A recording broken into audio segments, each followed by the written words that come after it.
ಇವತ್ತು ಡಿ.ವಿ.ಜಿಯವರ ಕಗ್ಗ.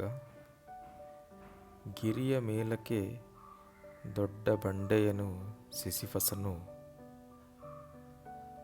ಉರುಳಿಸಿ ಇರಲು ಒಂದು ಎರಡು ಮಾರುಘಾಸಿಯಲಿ. ಗಿರಿಯ ಮೇಲಕ್ಕೆ ದೊಡ್ಡ ಬಂಡೆಯನು ಸಿಸಿಫಸನು, ಉರುಳಿಸಿ ಇರಲು ಒಂದು ಎರಡು ಮಾರುಘಾಸಿಯಲಿ. ಸರಿದು ಕೆಳಕ್ಕೆ ಅದು ಎಂತೋ ಜಾರುವುದು ಮರಮಳಿ. ಸರಿದು ಕೆಳಕ್ಕೆ ಅದು ಎಂತೋ ಜಾರುವುದು ಮರಮಳಿ.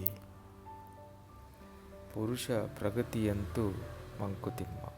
ಪುರುಷ ಪ್ರಗತಿಯಂತೂ ಮಂಕುತಿಮ್ಮ. ಅರ್ಥ: ಗ್ರೀಕ್ ಪುರಾಣದಲ್ಲಿ ಸಿಸಿಫಸ್ ಕಥೆಯನ್ನು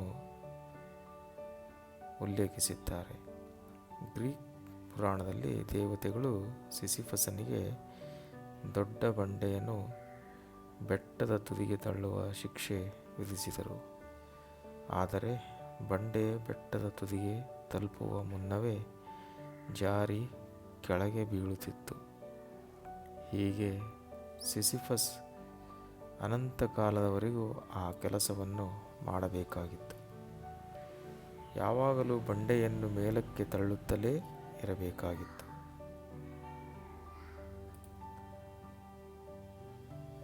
ಸಾರಾಂಶ: ಮಾನವನ ಪ್ರಗತಿಯು ಯಾವಾಗಲೂ ಸುಲಭವಲ್ಲ. ಅದರಲ್ಲಿ ಏರಿಳಿತಗಳಿವೆ. ಆದರೂ ನಾವು ಸತತ ಪ್ರಯತ್ನ ಮಾಡುತ್ತಲೇ ಇರಬೇಕು. ಧನ್ಯವಾದಗಳು.